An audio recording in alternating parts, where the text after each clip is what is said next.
Welcome to Callan Kilkenny's radio drama production of Over My Dead Body by Jean Blasiar. My name is Joanne Cushen and I am the narrator. In addition, I play the character of Jessica, Frank and Stella's teenage daughter. My name is Jimmy Lynch. I play the character of Ben, the ghost of the grandfather haunting the house. My name is Avril Collins and I play the character of Miranda, the ghost of the deceased grandmother and Ben's wife. And I'm also haunting the house. My name is CollinsBen and I play Frank Gould, son to Miranda and Ben and husband to Stella. Hi, my name is Ciara McDonald. I play the character Stella, daughter-in-law to Miranda. I am married to Frank and I want to sell the house. Hi, my name is Shane Welsh and I play the grandson Dylan. Hi, I'm Deirdre Purcell and I play the part of the Italian St. Francis, brought in by Miranda to do a reverse exorcism. Hi, I'm Eoin Kennedy and I play Mr. Horace, the other exorcist.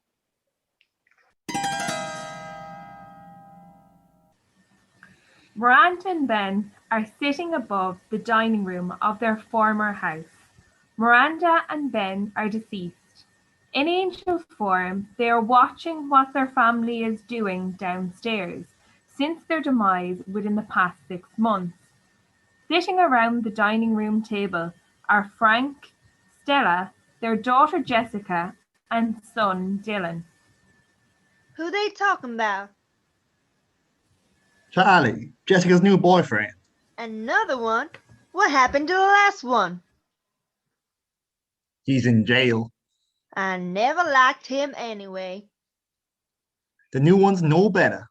How do you know? When he left here last night, I followed him. Oh, Ben, you old pervert. Tell me everything. Later, I want to hear what they're saying. Stella wants to sell the house. Over my dead body. I'll haunt her. I'll give her nightmares. Listen. It's a mausoleum, Frank. The only time people visit us is on Halloween. My friends asked if we were cousin it. Is that the half man, half beast in the basement? Dylan, stop that. You see, Frank, they make jokes about us in this house. The neighbors have a petition to tear it down. It's my boyhood home. You tell her, Frankie. And look at your warped childhood. Watch it, sister. I've a date. And I suppose he doesn't want to pick you up here? No, he doesn't. You see, Frank. He said you put a spell on him, Dad. He swears he was followed home last night. A black cat jumped out at him and he was hit with a snowball. What snow? It was full. There was. He's not coming here anymore. Good. If it keeps creeps like Charlie away, I say we keep the house. I like how it creaks at night. That's your grandmother looking for her cat. I know that witch drove Tiger somewhere and abandoned it him. I'll find him, and when I do, look out, Morticia. Did you look in the lost and found section up here? Not there. He's following the scent back to the house. That's another reason why they can't move. You can't stop them, Miranda. You watch me. Nobody will buy this house after I get through haunting it. It's haunted, you know. Jessie, don't ever say that. We'll never sell it if people think it's haunted. It was haunted by my grandfather. He was a tyrant. You gonna let him talk that way about your father? It's true. He was a tyrant. Chased anybody he suspected wasn't a blue blood out of town. He walks around the house at night, making sure all the appliances are off, tight as they come. Always turning off the furnace in the lights to save a few cents. Never trusted electricity. Is he the one who turns off the furnace at night? That's your father. No, it isn't. I thought it was you. My lamp goes out at 11 o'clock every night. I thought there was a timer on it. That would be Dad. Lights out 11 o'clock. You don't mean that he...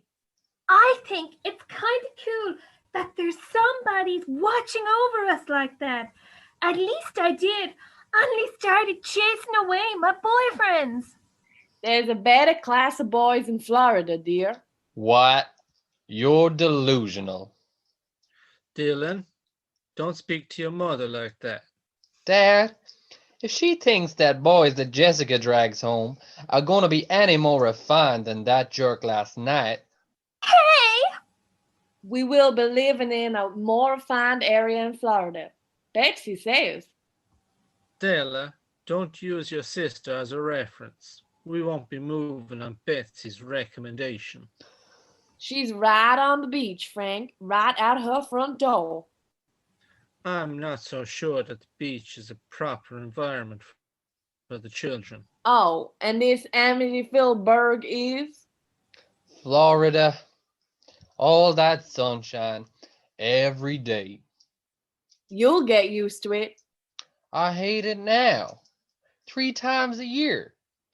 I thought that's why we moved to Philadelphia.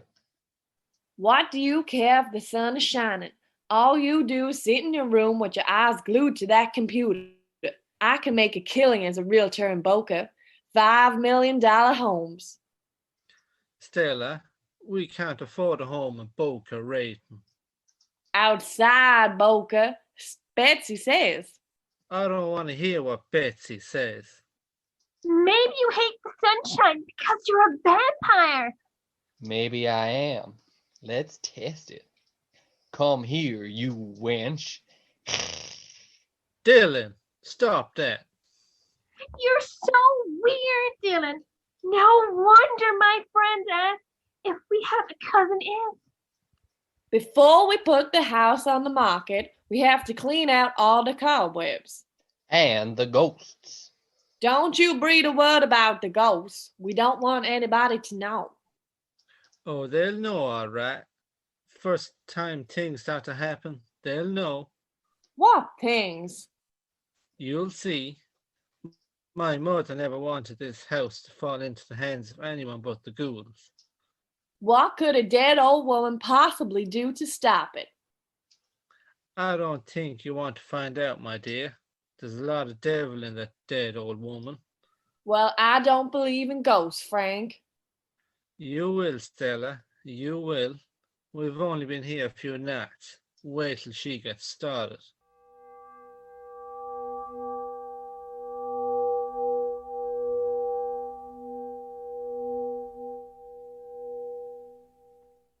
In the black, Stella enters the bedroom carrying a flashlight.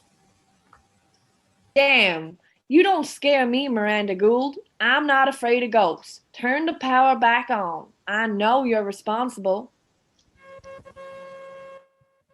I heard you walking around down there. If you're looking for your cat, Miranda, you might as well give up. Tiger was as mean as you were.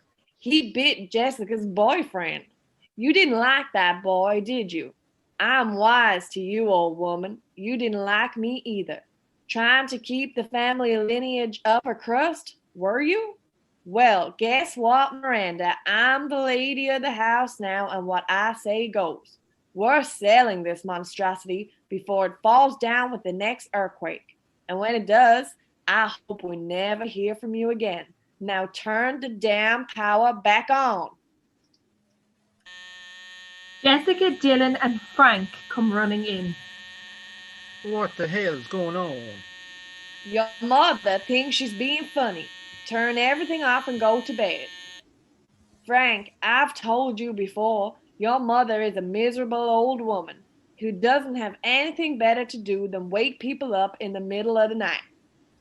Don't you have any old cronies up there to play mahjong with? Lucille Miller passed away last week. Go look her up. It's only the beginning, Stella. Give it up. Never.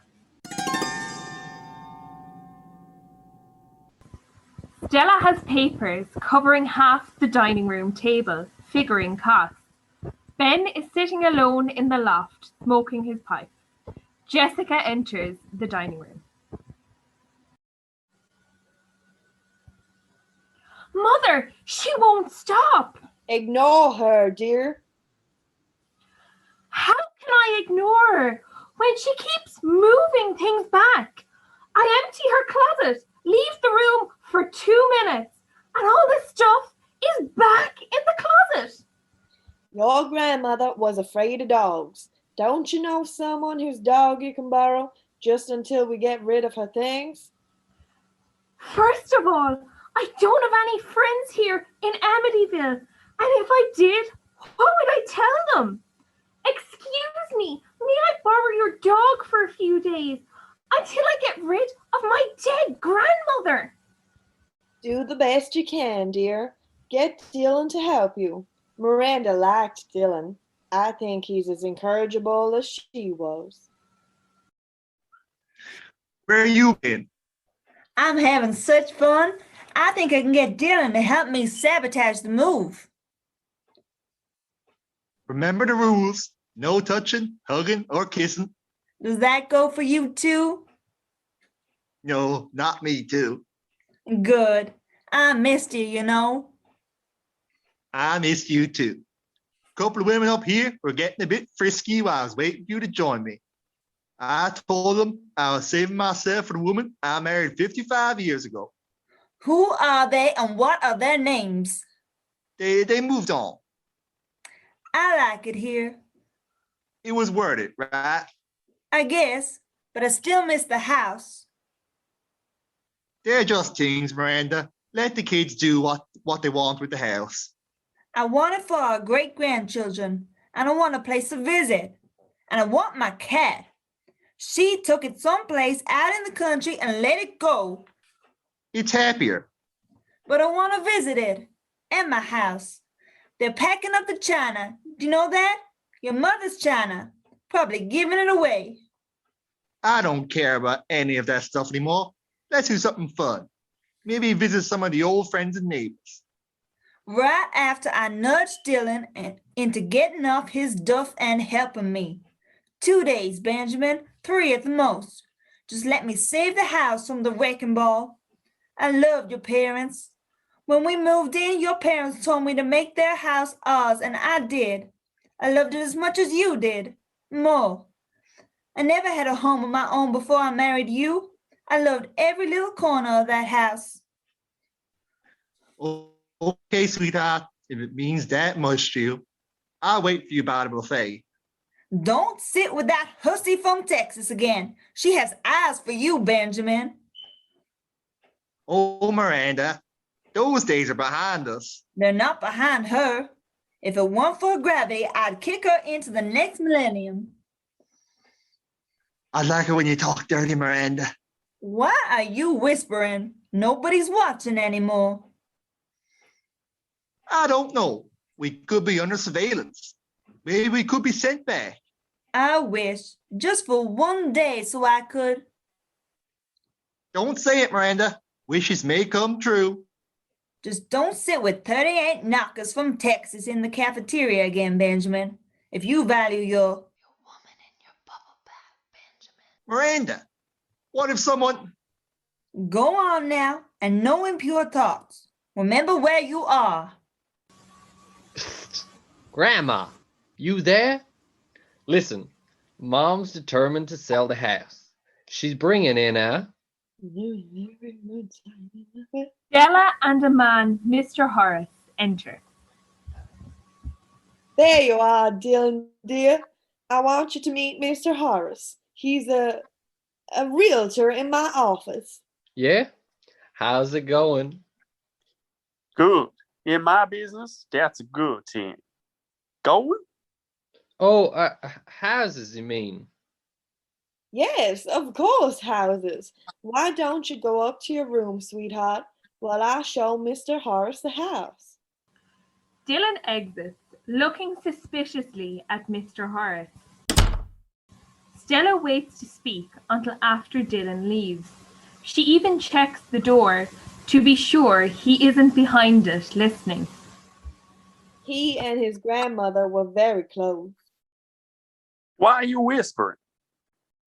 This is the room where strange things happen. She's watching, believe me. What things exactly? She doesn't want me to sell the house or give away to China. She turns her lights off in here and she messes with the thermostat. Oh, please. In my 30 years of... Trust me, she's watching, and Dylan, my son, tells her everything. I've heard him talking to her when he didn't know I was around. That's not uncommon. Ghosts frequently befriend one member of the house. You came highly recommended. Can you get rid of her? Of course. I specialize in house exorcising. People I find more tricky. But houses don't fight back. I should warn you, Miranda was a champion arm wrestler at this bar where we used to hang out. She's no match for me. I'm very strong. Yeah, well, good luck. I don't want to watch. I don't want you to. Just leave everything to me. Stella looks around suspiciously, exits. Mr. Horace walks around the room, touching the table, looking at the china in the cabinet, and then up at the ceiling. Miranda is keeping close tabs on him. It's eyeball to eyeball. I should tell you that I arm wrestled my way through college. Let's see how tough you are. Mr. Horace sits down at the head of the dining room table. He puts his right elbow on the table and waits. Suddenly, his arm plops on the table. Aced. Miranda concentrates. Her eyes opened, not wavering from Mr. Horace's arm, with all her concentration centered on the fall. Mr. Horace is dumbfounded that Miranda whipped him. 2 out of 3. And again, Mr. Horace puts up his arm and Miranda quickly beats him again. Mr. Horace is now livid. He closes his eyes and concentrates on exercising Miranda. After several seconds of deep concentration, he waves both hands at the ceiling. A big wind attacks Miranda, so much so that she has to hold on to keep from being blown away. Her hair and gown are blowing in the wind. She keeps her eyes closed, head down, buckling the gale. Miranda holds on. Mr. Horace gives up before Miranda. Mr. Horace, exhausted, stands, takes a deep breath, closes his eyes, and concentrates once again on exercising Miranda. A big wind comes, trying to suck Miranda in. Mr. Horace concentrates with all his might. Miranda hangs on for dear life. Finally, Mr. Horace collapses into the chair. The suction stops abruptly. Miranda settles down on the floor. Both Mr. Horace and Miranda are exhausted. Stella sticks her head in. Any luck? I'll be back tomorrow. I need reinforcements. You haven't beaten me. I'll get you, you devil. Miranda grins, giving Stella the finger.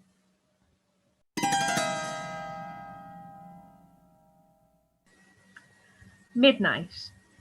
Dylan comes sneaking into the dining room with his flashlight. He is wearing PJs, barefoot. Grandma, you there? Miranda, who is dozing upstairs, opens her eyes. Grandma, Mom's exorcist is coming back tomorrow loaded for bear. Get ready. You better call in reinforcements. Find somebody up there who knows about these guys and what they do. Talk to you later. Oh, I'm still looking for Tiger. Night, Miranda and a friend, Francis, are looking into the dining room. What do you think, Francis? May I call you Francis? Me? Yes. The one down there? No. He's still your holiness. But you're a... Miranda, there's no caste system up here. We are all equal. I heard you're the one who exorcises devils. In my earthly experience, yes. This is a reverse exorcism. You ever participated in any of those? I don't follow. Well, my son, his wife, and 2 children live down there. They want to sell the house that's been my husband's family home for 3 generations. I love my mother and father-in-law, and I love this house. I won't have it. 3 generations is not such a long time. You know, in Italy... Anyway, we have to hurry. The wife's hired an exorcist to drive out the ghost. That will be me. I arm wrestled him yesterday and won out over his shenanigans to drive me away. But he's coming back today, and I don't know how long I can hold out. You Americans. In Italy, we have the strongest women in the world. Yeah, we're pampered prima donnas. I get that a lot up here. I gave a lot of money when I was down there to build a chapel in your name. I got the receipts somewhere. Thought I might need them to get in. Oh, that's right. They got cremated along with the rest of me. That's her doing. I forgot to tell Benjamin, but he preceded me without any warning. And my son Frank, well, he's not the alpha dog in this kennel. Takes after his father.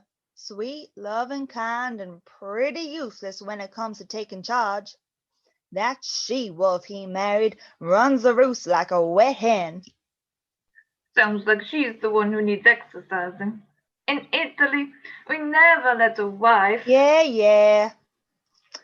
You know, Francis, you got something there. Stella's the problem.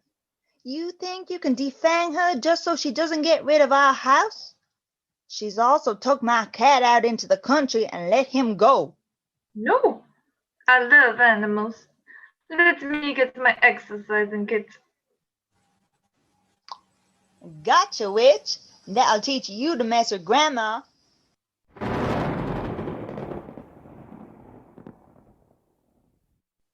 Francis and Miranda are setting up some elaborate equipment in the loft.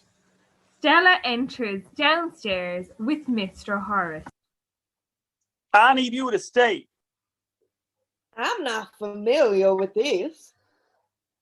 Since we don't have a body to exercise, I need someone who belongs to this house. You say this room is where most of the paranormal occurs? Yes, she switches off the lights when we're dining and messes with the thermostat. Very annoying. We don't even have friends over for dinner. They don't have any friends. They're all mine and Benjamin's. I'll need you to concentrate on unworldly gifts. Such as?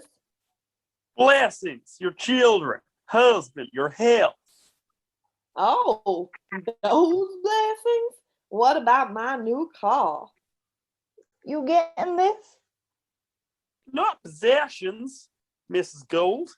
Blessings. I've never exercised while someone was exercising me before. My money's on you. You're the saint. I need you to concentrate on purging the evil spirits from your daughter-in-law. Think of all the beautiful gifts she's brought to you alive. You mean that ugly portrait of her and her family? I burned it. Accidentally. Miranda, gifts. Her presence at your holiday dinners. What does she bring to the table? Squash and rutabagas She says it's an old family tradition. You see, she's brought tradition to your family. We were doing just fine in the tradition department without her. We need to get started before that charlatan does. Now, close your eyes and think about what joy she's brought to your son. She hates cats and me. Your son? What does she bring to your son? Ulcers, death. This isn't going to work, Miranda, if you don't think of blessings. She baked me a cake once for my birthday. There, that is a loving thing to do. It was devil's food. Does that tell you something? Concentrate on the good intention, Miranda. Now hold that thought while I pray over her. I was sick all night. Francis goes into a trance with his hands spread out in front of him, directed down at Stella. Stella and Miranda's eyes are closed. Mr. Horace closes his eyes, trance-like, with his hands spread out.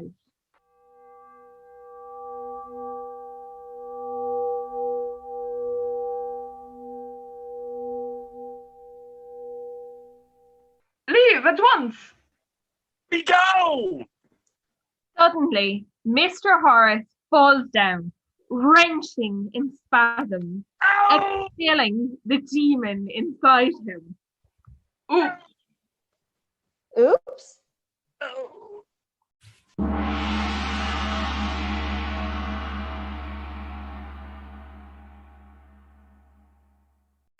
Miranda is sitting with her head in her hands, sighing, looking down into the dining room.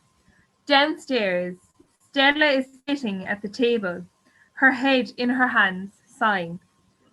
Frank enters the dining room. There you are. Guess what? The city has condemned the house and given us 30 days to move. Who told you? Frank, don't kid me. That's my dream come true. I just came from City Hall. They had a petition with over 200 names on it. Every single person on this street wants them to tear it down. The city will pay us for the lot, minus the expenses to bulldoze. In effect, we walk away. How dare they? It's worth $1 million. It's our ticket to Florida. I guess what finally convinced the city was your exorcist, who filed a complaint against unearthly creatures inhabiting the address. He told the city council that these aliens are dangerous to the neighborhood and the only way to deal with them is to tear down the house. Why do I think what happened to him was meant for me? Stella, you don't seriously believe that my mother... Yes, I do. Damn right. She hates me. My mother doesn't hate you, Stella. She just didn't want you to get rid of her house. I think she likes to visit us, if you want the truth. Where are you going? I'm going to find her cat. Miranda is dumbfounded by this announcement from Stella. Frank is dumbfounded as well. He sits at the dining room table, looks around. I don't want to leave either, Mother. I was born and raised in this house. My friends used to love coming here on Halloween. Not so much any other time. I'm going to miss it. Ben enters upstairs. Miranda, what's going on? They're going to tear down the house, Benjamin. I was afraid it would come to that. We'll visit the family in Florida, sweetheart. It'll be fun. We can take a bodyboard. I've always wanted to do that. Can't be that hard. They can't afford to go now, dear. It's all my fault. If I hadn't begged Francis to help me. It was a mix-up of powers, Miranda. You didn't know. I'm a miserable old meddling woman. Not at all. She went out to look for Tiger and bring him back. Stella said that?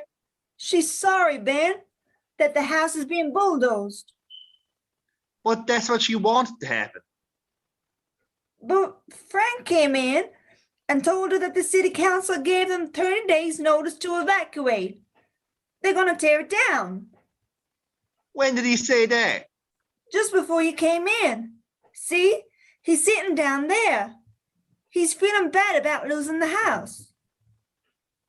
He's a terrible actor. What? The city council doesn't even meet till next week. And they can't just evict you for no reason and tear down your house without condemning it. Did they condemn it? Frank said that Mr. Horace went to them and told them that it's inhabited by unearthly creatures. And the only way to get rid of them is to bulldoze it. And pay them how much? Just what the lot's worth minus the cost of bulldozing. They won't have anything.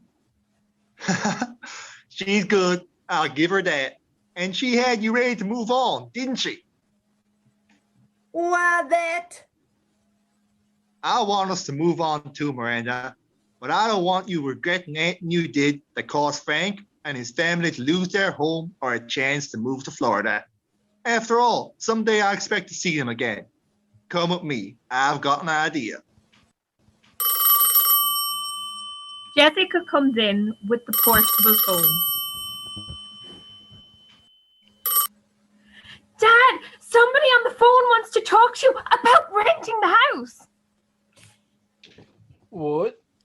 I can't find Mom. I'll take it. Put on the speaker, Dad. This is Frank Gould. Mr. Gould, I'm Victor McGuire, a director in Hollywood. I'd like to rent your house for a year. We're making a sequel to A Nightmare on Elm Street, the movie, and we think your house would be perfect. We'll pay you handsomely. If you're interested, I'll have our legal department get in touch with you. Well, With $1 million or so, I imagine you and your family can take a nice year-long vacation somewhere. $1 million? I'll have to ask my wife. I'll take it, Mr. McGuire. Have your people call me. Good. Our location scouts tells me that your house is perfect. We'd like to get started ASAP. You think you can be ready to move out by the 1st of next week? I think we might be able to. I'd be very grateful. I'd throw in another couple $100,000 if we could start production Monday. And if it takes longer than a year, there's a guaranteed overrun due you of $10,000 a day. That's supposed to be an incentive to me to get my butt moving. I have to tell you that I frequently, if not always, run over budget by 6 months or so. The front office knows that and they tolerate it. This is a big picture for us. They won't give me any flack. Good talking to you, Mr. Gould. Don't bother moving out any of your furniture. Just pack up your clothes and things for a nice holiday. We'll be in touch.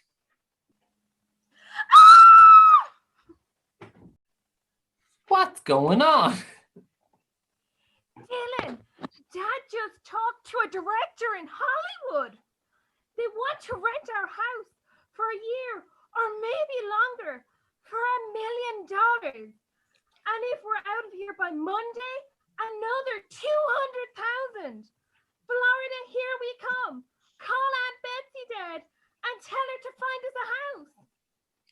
And after a year, we can come back here to the house.